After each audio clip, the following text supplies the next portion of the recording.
It's 8 o'clock. This is the UK Tonight. Coming up, a court hears allegations that Anne Widdecombe was killed after being struck on the head with a hammer 21 times as she ate lunch. Joshua Kelly, the man charged with her murder, appeared at the Old Bailey this afternoon. We'll bring you the latest from there live. Also tonight, Andy Burnham, on his first full day in office, pledges to lead a cost-of-living government. He starts with a promise to cut VAT on electricity bills. The former Starmer loyalist says it is unfunded, and consumer experts question how much it will actually help hard-pressed households. After a Russian warship conducted a live fire exercise in the English Channel, the Defence Secretary starts his new job with a warning to the Kremlin. And Thames Water announces a hosepipe ban affecting millions, with parched areas of England moving a step closer to an official drought. Well, that's to come and much more on the UK Tonight.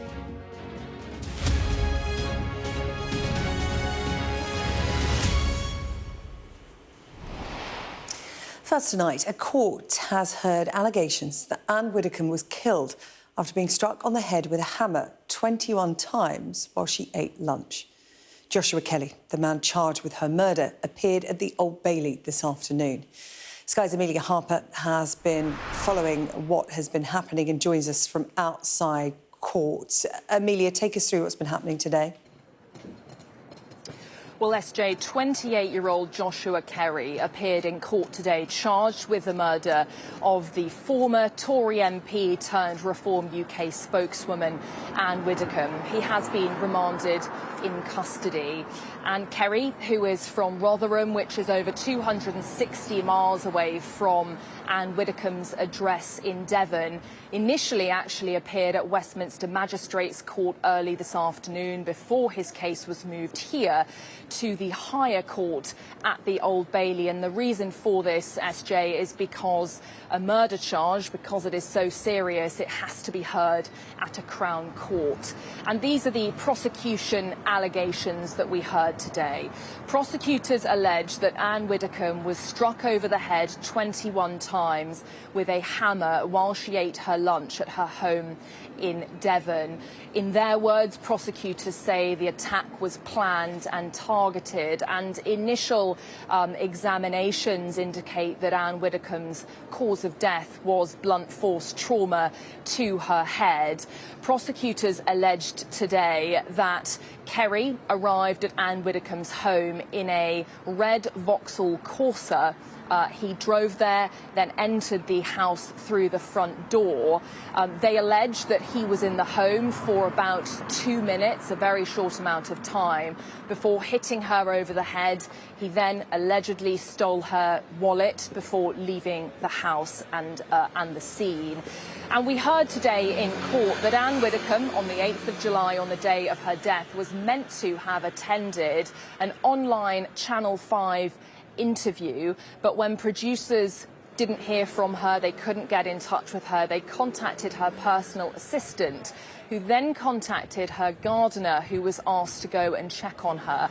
That happened the next day, on the 9th of July, according to prosecutors, where the gardener found Anne Widdecombe on the floor of her kitchen with serious head injuries.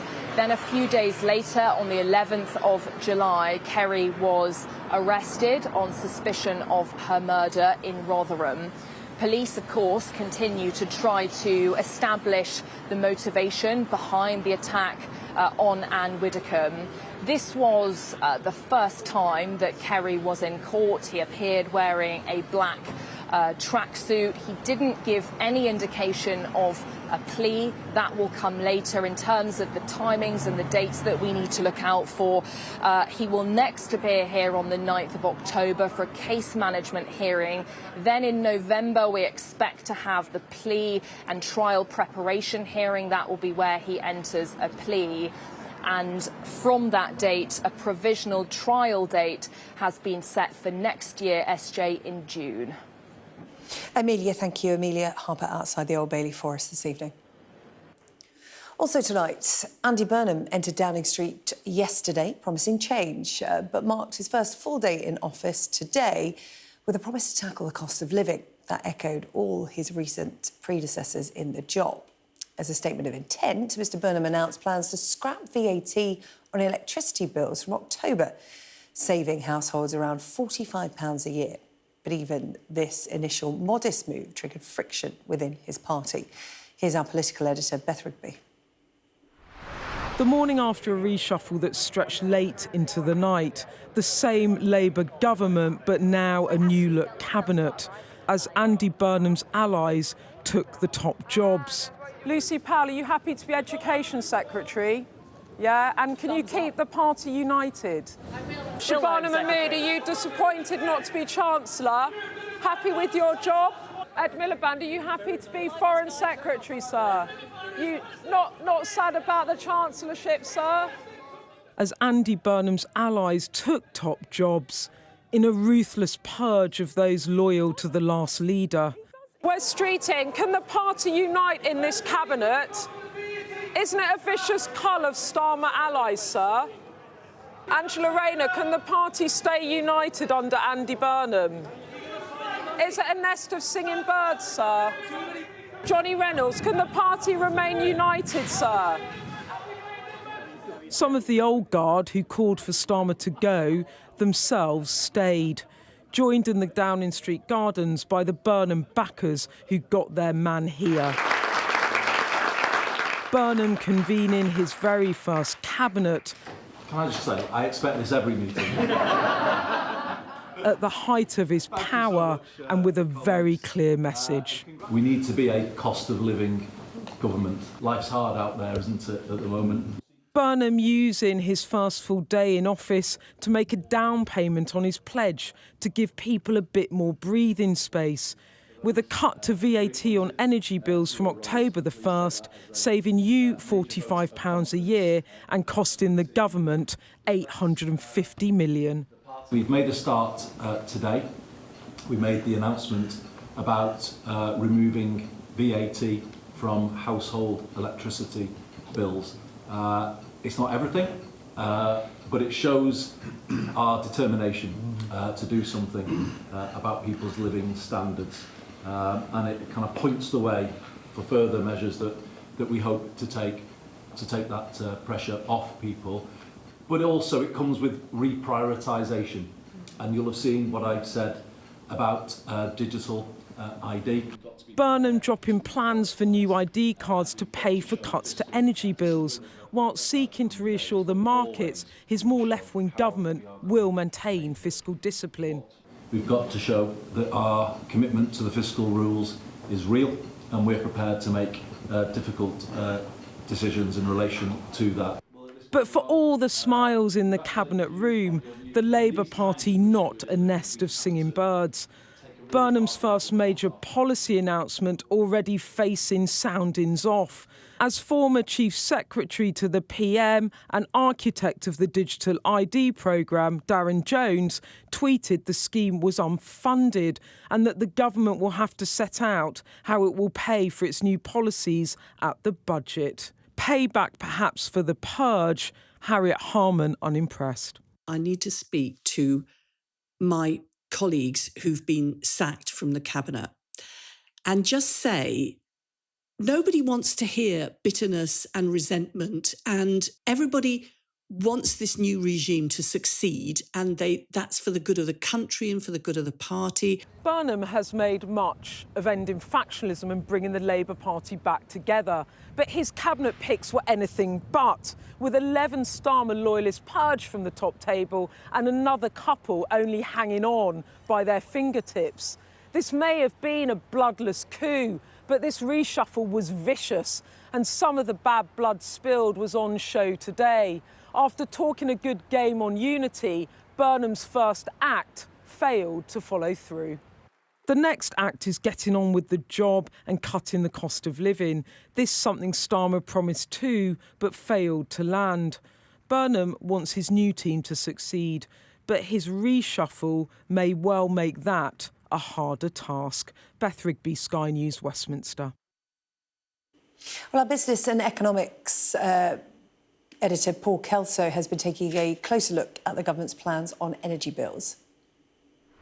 Andy Burnham has said he wants to give people breathing space against the cost of living, and he started with an energy announcement. Electricity, to be precise. VAT will be cut from 5% to 0, saving the average household about £45 a year. Now, no one's going to complain about that.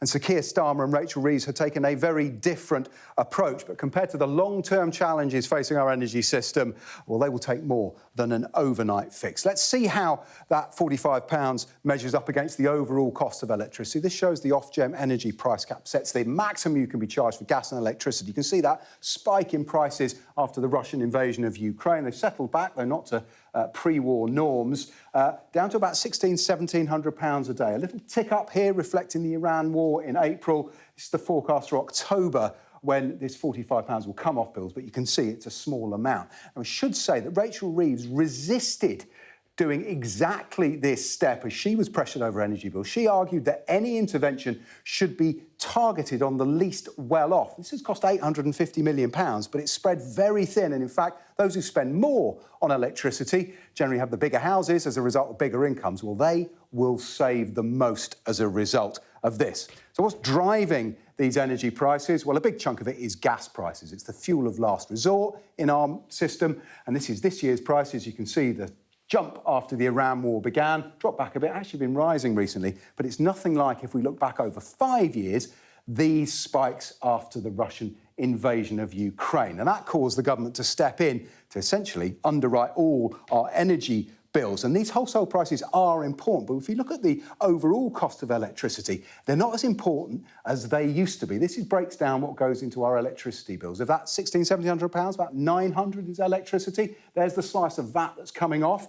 But those wholesale prices, which include those gas prices and fluctuate, they're less than a third. Just as important are what's called network costs and policy costs. This has got loads of fixed costs that don't fluctuate, that are linked to our expansion of the grid to cope with all the new renewables, sometimes balancing the grid, actually paying wind farms to switch off because the grid can't handle all the power that's being pumped through it, and policy costs to underwrite renewables. So these fixed costs are becoming just as important as wholesale costs, and they're one of the reasons electricity is actually 3 times the price of gas, which is putting people off low-carbon technologies like electric vehicles and heat pumps. So this is the real challenge facing our energy system. And the Chancellor, how do you fundamentally bring down bills which are nearly the highest in the developed world to something more affordable? Compared to that challenge, 5% VAT being cut, well, that's low-hanging fruit.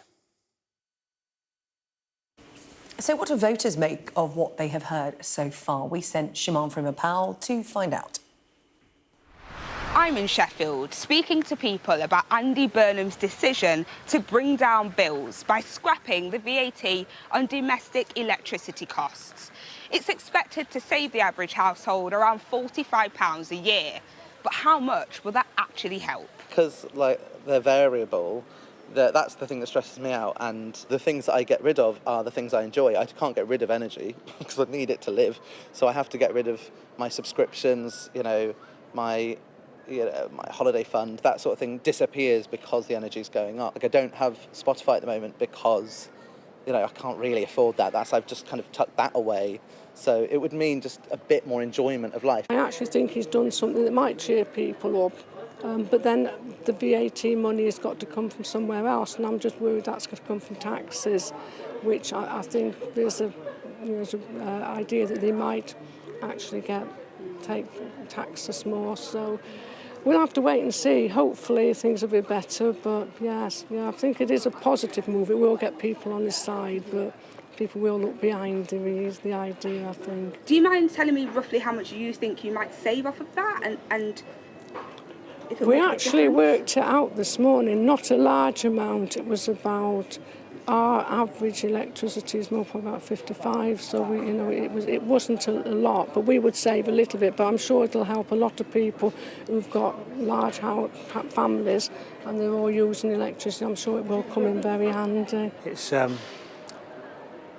gesture, but a bit late as a party. Can you figure out how much you'll save if it was about 5% cut? 50 quid. I don't even buy a meal, does he? The Prime Minister says the 5% VAT charged on household electricity will be scrapped from October. and down to energy suppliers to pass on the reduction to its customers, expecting to cost the government around £850 million over the next financial year. It's a modest measure which will likely do little to relieve the pressures that many households currently face. The overall impact will largely depend on how long the policy stays in place and whether other cost-saving measures are also implemented.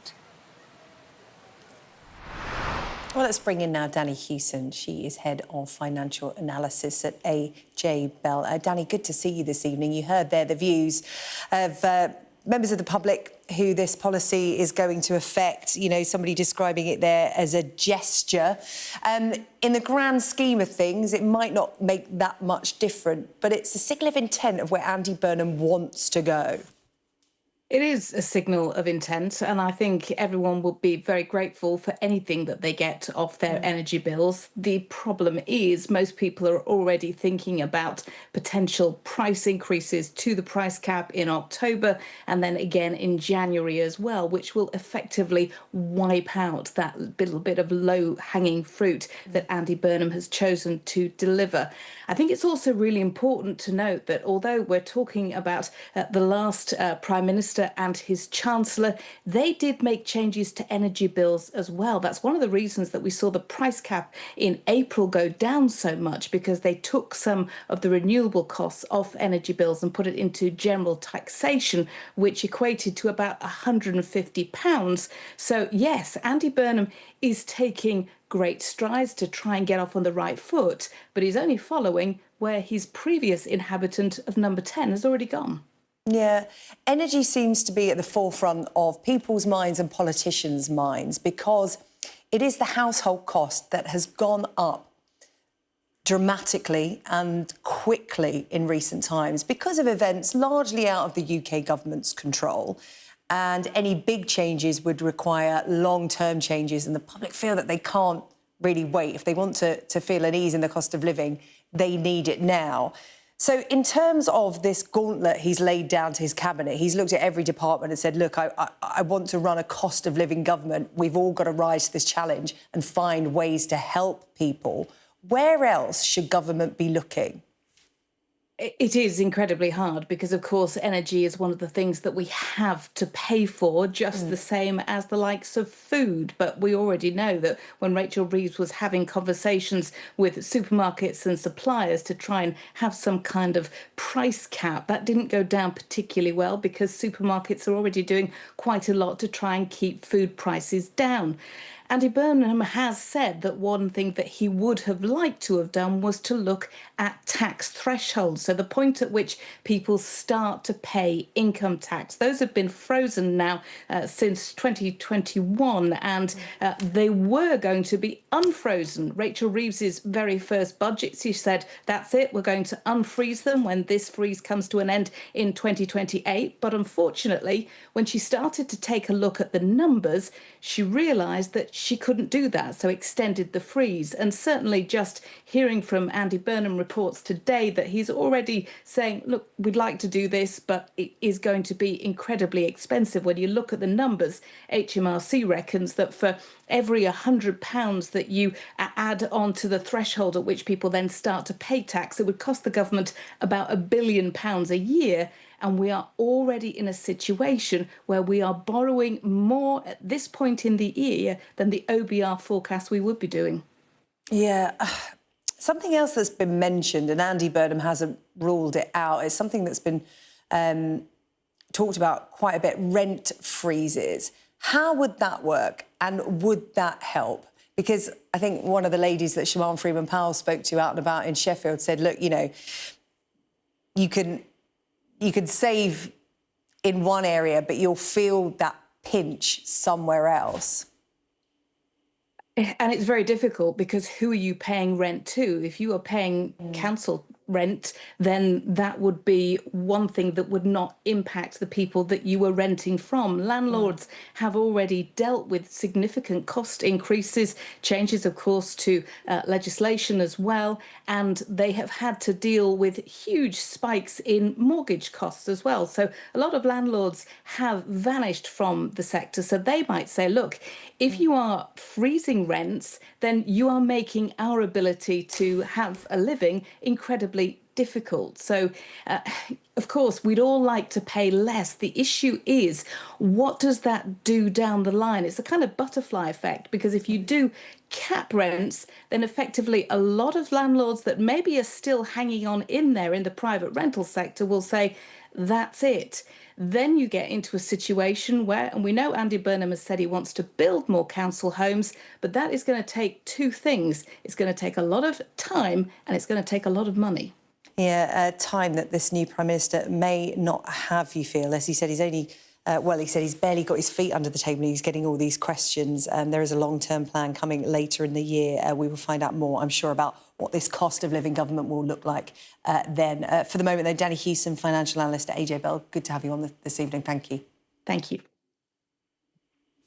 Just come on the programme, Thames Water bringing in a hosepipe ban for millions as the Environment Agency warns much of England is moving closer to drought.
What's the best thing about being a Sky News journalist? Who's funnier? Being a Sky News journalist. A special edition of The World with me, Yalda Hakim. Pakistan has the right to respond. You're like, what? A historic day here today. Congratulations, this is a huge moment. But what happens now? The Environment Agency has warned that large parts of southern, central and eastern England have moved closer to official drought status. After the third heatwave of the year, several areas are now in a period of prolonged dry weather, the stage before drought. It comes as Thames Water announces a hosepipe ban for more than 10 million people after what they describe as exceptionally high demand following the hot weather. It means that 20 million people in England and Wales will be living under hosepipe ban conditions by the end of this week. Well, let's speak now to Emma Howard-Boyd, chair of the National Heat Risk Commission, based at the London School of Economics. She was formerly the chair of the Environment Agency. Good to speak to you this evening. Perhaps you can put this into context for us, because all of what I've just said there, huge numbers, so many people affected. Just what kind of pressure is the nation under at the moment when it comes to water supply?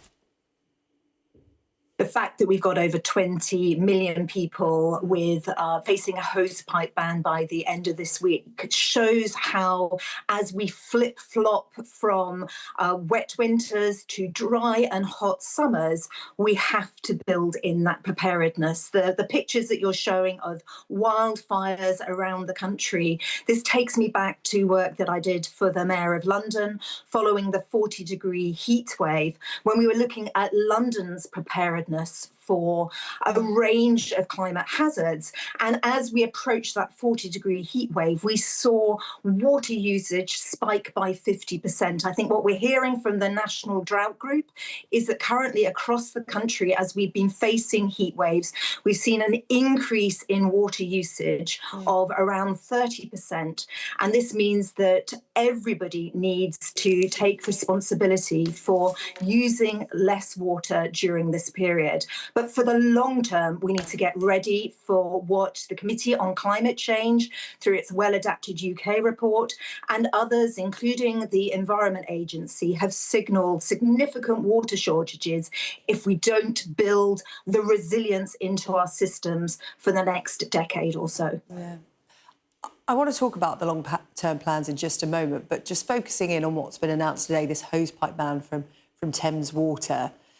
What does a hosepipe ban actually mean? Because on the face of it, a lot of people think, well, I just won't water the grass or the plants for a few weeks. But when we talk about water usage, Thames Water saying, 100 million extra litres being used a day by its customers.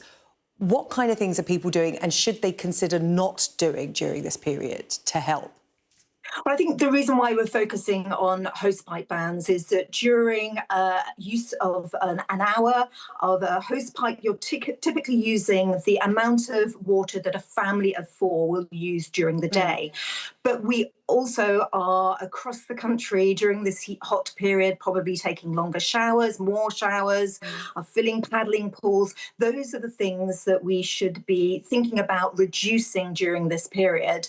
And because the knock-on consequences, if we lose the amount, don't have the amount of water that we need, are quite significant. Back again in 2022, when the fire brigade went to put out some of the fires surrounding London, the water pressure had been reduced, partly to help reduce the amount of water usage. But then there wasn't enough water immediately there for the fire brigade to put out fires. So it's this understanding that during these periods, we reduce water usage, perhaps not running the tap whilst we're cleaning our teeth, constantly rinsing our plates as we're washing up. Just think very carefully about how much we're using so that we have enough for the whole country to have throughout this period. But it goes way beyond that. The business community also need to think about water usage too, and farmers as well. Yeah, short-term measures, while this ban is in place for customers, but looking at it longer term, you talk about building resilience into the UK's water supply. What needs to be done? Because it does feel this is a repeated pattern, and these long, prolonged dry spells are here to stay. Absolutely. So again, we need to look at leakage across the water companies. That is where something that the Environment Agency is focusing on. We need to think about building more storage for water, whether that's larger reservoirs or indeed helping farmers have the permissions to store water, build smaller storage areas on their farms. Because again, all of this is coinciding at the same time as a lot of our food is being produced, and we need to make sure that we're focusing on food security as well. So ramping up and building at pace the things that we have put on a waiting list for far too long, looking at whether there are mechanisms to transfer water across the country, but also as consumers understanding that we can be making changes to our white goods, our plumbing, to reduce the amount that we're using per household so that we can make a significant impact on water efficiency as well, whether it's in a household or in a business. Emma Howard-Boyd, really good to have you on this evening. Thank you so much for your contribution, Chair of the National Heat Risk Commission, based at the London School of Economics and former Chair of the Environment Agency. Thank you so much. Thank you. Now, to an update on a story that we covered earlier this year. In January, 23-year-old Joshua Robbins died after he fell from his father's flat in Holborn in London after railings on a balcony gave way. He was leaning over the balcony to check on a food delivery. Police are now investigating his death as corporate manslaughter. The coroner's court was told Islington and Shoreditch Housing Association was assisting the Metropolitan Police with its request for material. Now, back in March, I spoke to Joshua's mum, Fiona, who told me that she was seeking answers about her son's death. His life mattered, his death matters even more. And it has to mean something. He can't just disappear and have no reason behind it. It needs to have someone held accountable. I'm asking for transparency. I'm not looking, it's not about money, it's because there's no price on our son. We've agreed that, we said that it's not going to fix this. But this is about it not happening to anyone else. Exactly, we want his legacy to be that he has protected other people. He saved lives. Yes. Well, we'll continue to follow that story here on the UK Tonight. Still to come. The new Defence Secretary hits out at Moscow over a Russian warship off the British coast. We'll have the details.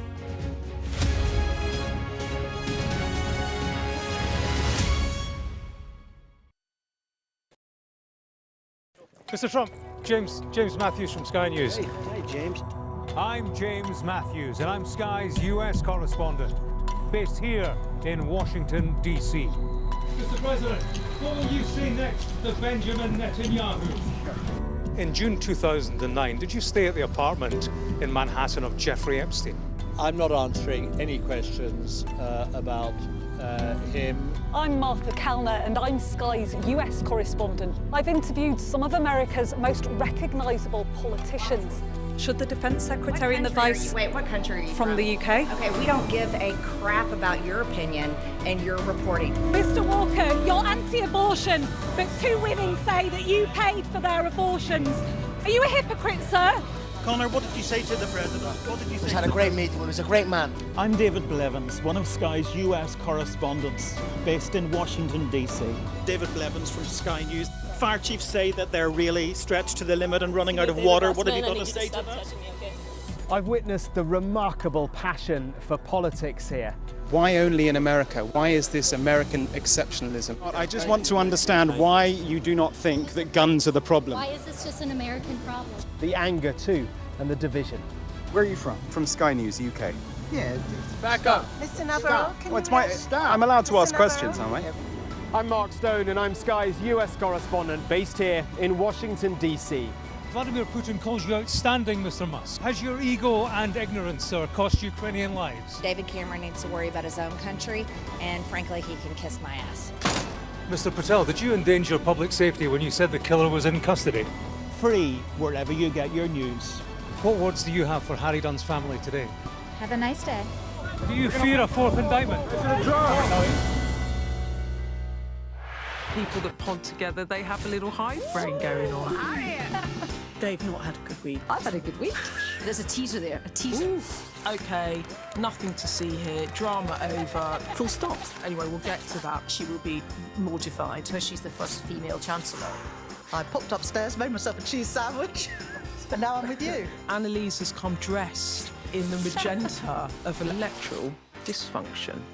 Available wherever you get your podcasts. Now, if Andy Burnham wanted an early reminder of the security and defence challenges that will face him as Prime Minister, it came in the form of a Russian warship carrying out a live-fire artillery exercise 40 nautical miles south of Plymouth on the very day he entered Downing Street. Well, today we got reaction from the new Defence Secretary, Wes Streeting, whose appointment raised some eyebrows within the defence establishment. Here's our Security and Defence Editor, Deborah Haynes. Russian naval power nearing UK waters. Sky News filmed this warship in the North Sea as it received supplies from a second vessel. Days later, the same frigate conducted a live fire exercise some 40 nautical miles off the coast of Plymouth. It happened a couple of hours before Andy Burnham was sworn in as Prime Minister. Coincidence? Few think so. We should see yesterday's events as performative and irresponsible. It's not the first time that Russia has behaved like this, and frankly, it's the tip of the iceberg of the daily threats that this country faces and our allies face. An immediate test then for Britain's new Defence Secretary. Wes Streeting may be a novice in the role, but his department for once has the backing of a Chancellor who understands the threat and the urgent need to rearm. And that matters. I'm absolutely delighted that my friend and predecessor, John Healey, has taken on the challenge of Chancellor of the Exchequer. His position on defence investment is on the record, as is mine. This can surely only mean one thing. Many billions of pounds more must be found for the military, as Healey has previously called for defence spending to rise to 3% of GDP by 2030. The mood inside Defence about Wes Streeting being the new boss is actually pretty optimistic. Yes, he's got no background in military matters, but people I've spoken to point to the fact that he is smart, he's got experience of running a complex department in health, he's a risk taker, he's willing to speak his mind. These are all crucial skills for the new Defence Secretary as he turns his hand to converting what looks set to be an even bigger, faster increase in defence spending in the coming years into hard, credible military power. This former naval officer says the Russian warship and its timely test firing underlines why defence must be a priority for the new government. The Prime Minister needs to take away from this that this threat, such as it is getting closer and closer to the UK mainland. This is a manifestation of the Russian squeeze. But a Kremlin spokesman tried to downplay the incident.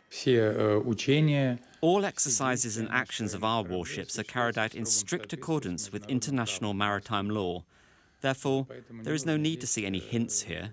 Unlikely the Defence Secretary will see it that way. Key, though, will be whether this is the moment the UK really does shift to a war footing. Deborah Haynes, Sky News. Well, let's speak now to Sir Mark Lyle-Grant, former UK National Security Advisor. Deborah Haynes there, laying out what is at stake at the moment for the UK when it comes to defence. Wes Streeting has taken up this post at a vital time for the country. Your thoughts on his appointments? Because some within the establishment, as Deborah outlined, raised a few eyebrows. Good evening, Sir Jane. Yes, I think the military will be very happy. I mean, partly because Wes Streeting is a heavy hitter.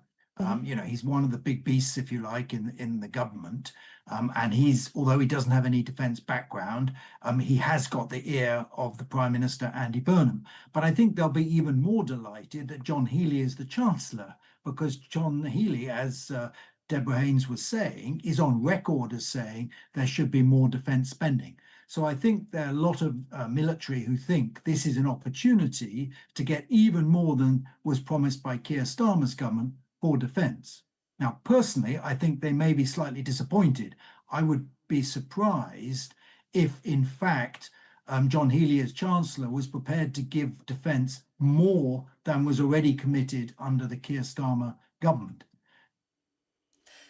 Also on that front, do you think they may be disappointed because John Healey's now on the other side of it? He was asking for money for defence. The Chancellor and the Prime Minister, Sir Keir Starmer at the time, said we can't commit to that. And he is now in possession of the numbers, of the spreadsheets. And I just wonder if when Mr Healey gets in there and has a look, whether there is actually the money that he can give to the Defence Department, whether we're taking that as a given, that he might not find a reality. Absolutely. I mean, it's a case of poacher turned gamekeeper. Yeah. And now that he's on the other side of the fence, he'll find that there's massive demands on the public purse.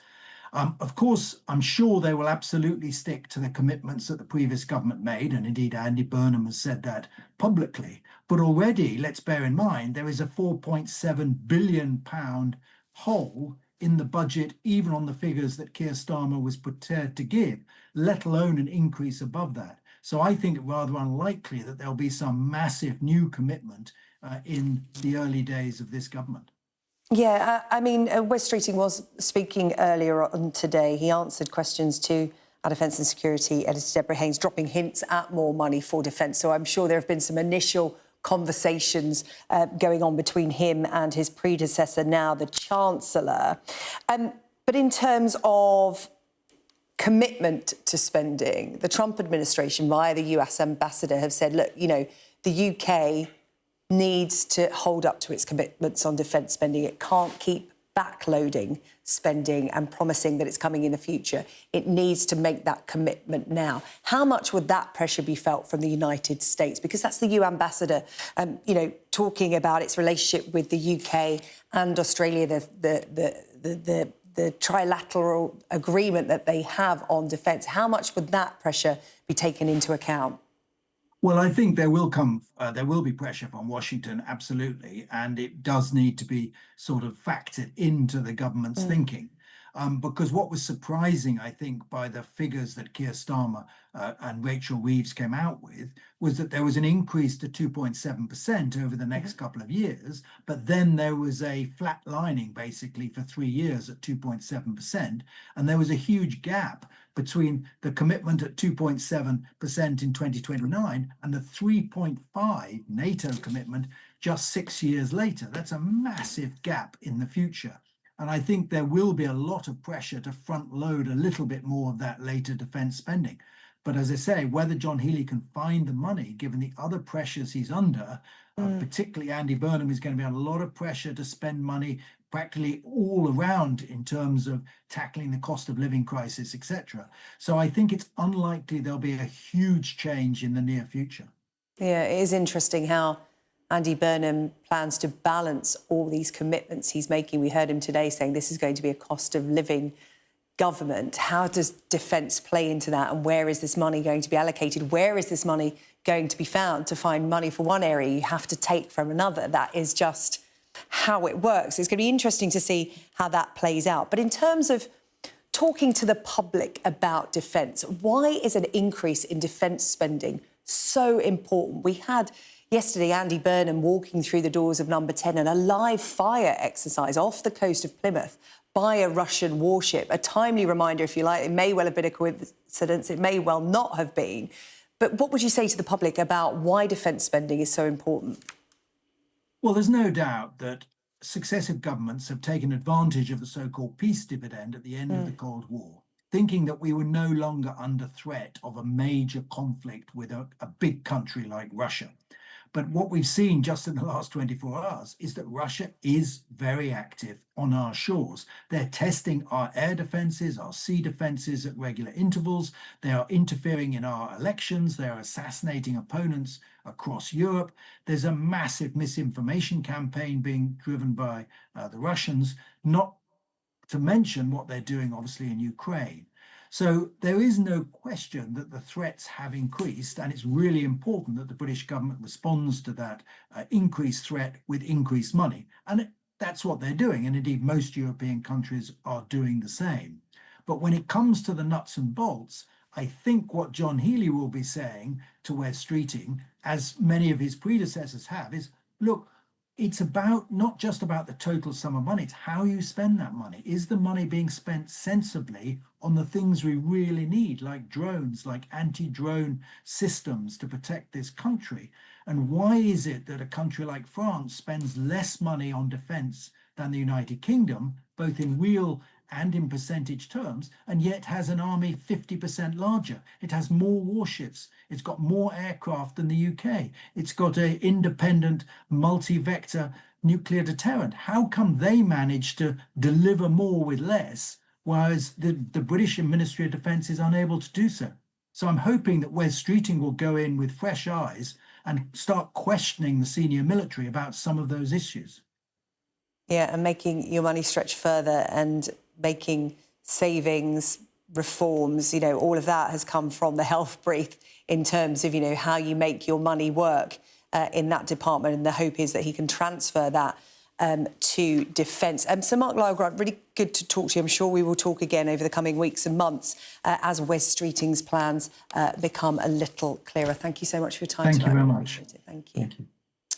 Still to come on the UK Tonight, for the first time ever, a Minister for AI will be attending Cabinet. Is the technology a silver bullet or a Pandora's box? And they may have had a falling out during the 1996 Premier League title race.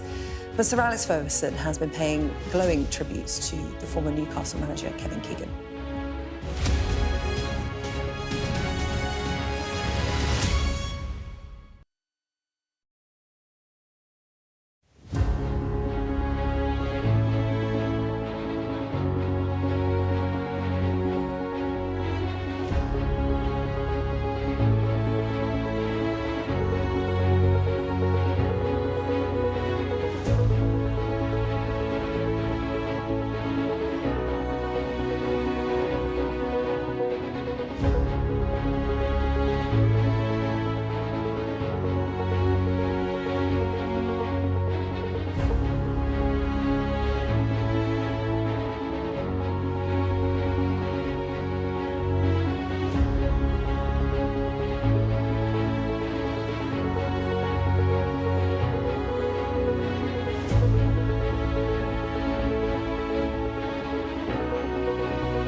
This program is delivered by DHL,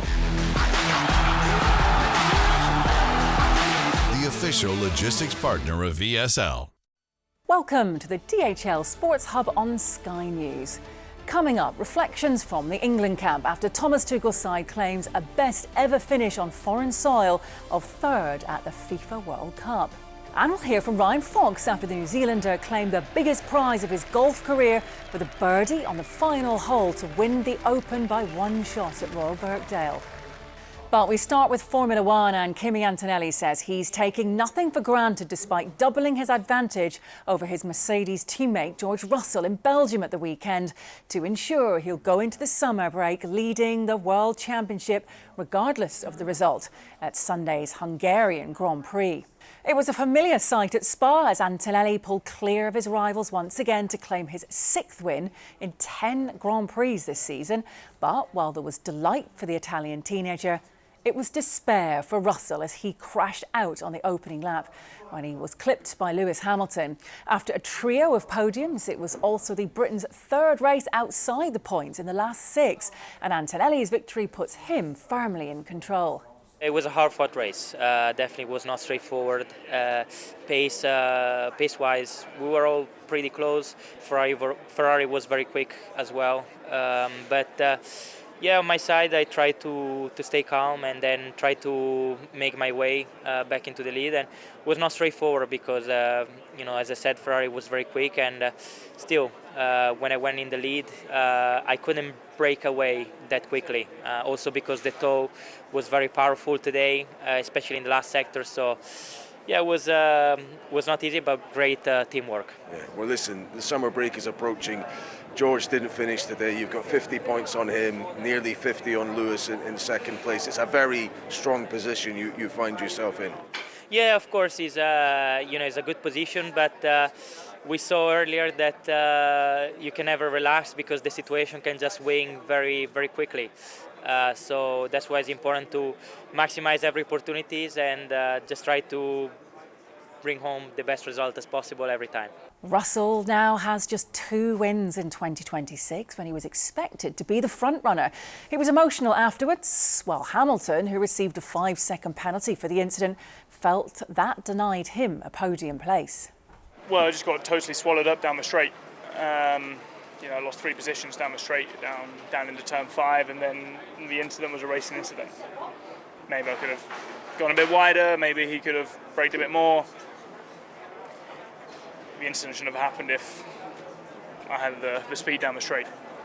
So, yeah, very, very disappointed. I don't count myself unlucky. I think about my mistake that I made yesterday.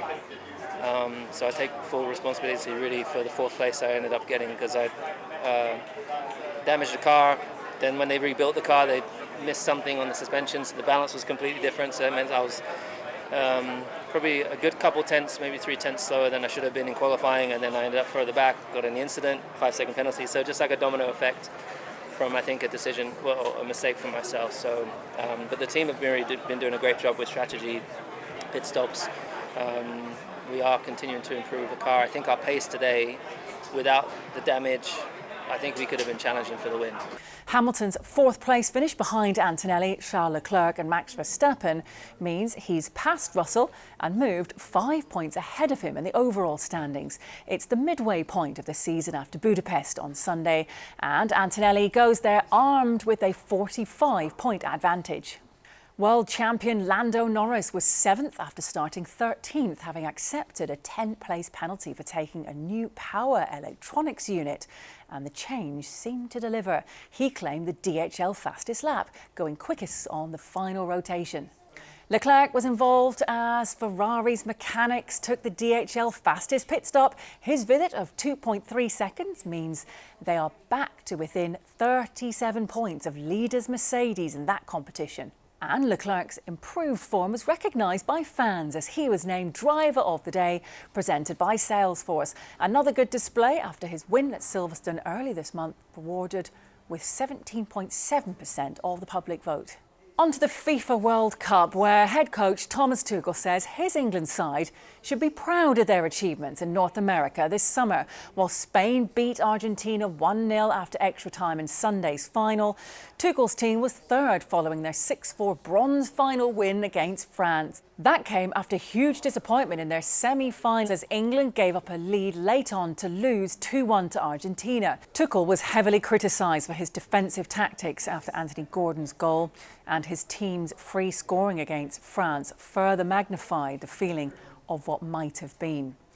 England's last victory gives them their best World Cup finish on foreign soil, eclipsed only by their trophy win at Wembley in 1966. Best World Cup on foreign soil, so I hope that the players can be proud on that in some time. We are fiercely competitive, so we almost don't allow ourselves to be proud on a 3rd place, because 18 months ago we set the highest goal, we set us the highest dream to chase. We were very, very ambitious with our dream to make it to the final and win the World Cup. So it's very, very painful if you miss out. The pain will stay for a while, like I said yesterday, the scar, but will go away, the scar will stay. This is how it is in high-level sport. In golf, Ryan Fox admits it's a dream come true to call himself a major champion after claiming his maiden title at that level with a dramatic one-shot victory in the Open at Royal Birkdale. Well, these were the scenes as Fox celebrated his win, having become one of 3 players to match the record of 62 for a round at one of the sport's biggest 4 tournaments. He then produced a brilliant approach and putt to birdie the 18th on the final day and edge out Cam Young.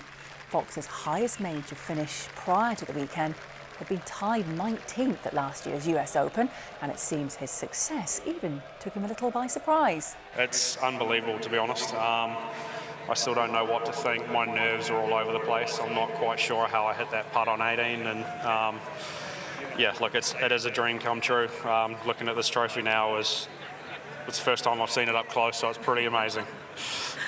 Talking of that birdie at 18, 18 is one of the hardest closing holes on the Open Rota. How proud are you of the pace you played at today and the way you dealt with the pressure? I was really happy. I said to my caddy through 6 or 8 holes, I feel a lot better than I thought I would feel right now. Played really solid early, and then I had some great shots down the stretch, and I think, yeah, to play that last hole how I did, I stood on the tee and said to my caddy, Dean, you know, we're going to try to win this. And I hit 2 perfect shots, and I'm not sure how I hit the putt. As I said, my hands were all over the place. I was just trying to get it towards the hole somewhere, and yeah, it's surreal that it went in, and yeah, champion golfer of the year's got a pretty good ring to it. England's one-day cricketers are on the rise after securing back-to-back series wins with Sunday's 2-1 victory against India at Lord's. It follows January's success in Sri Lanka, with head coach Burnham McCullum's relationship with his captain Harry Brook and Joe Root's longevity being cited as driving factors behind their progress. Root scored 249 runs without losing his wicket across 3 games against top-ranked India, but it was Ben Duckett's record century which was the catalyst in the weekend decider. His 141 from 135, the highest individual ODI score at Lord's, helped England to win by 27 runs. The result is another welcome one after 6 series defeats out of 7 previously. I think when you've got an opportunity to beat the #1 team in the world and bounce back from that first game in the manner that we have, that's the most rewarding thing, right? So for us to build off the back of Sri Lanka, what was a brilliant series win there, to now win this series, it shows that progression, and it shows that we're going in the right direction and trending in a really positive way, you know, with the World Cup further down the line. So lots of good signs.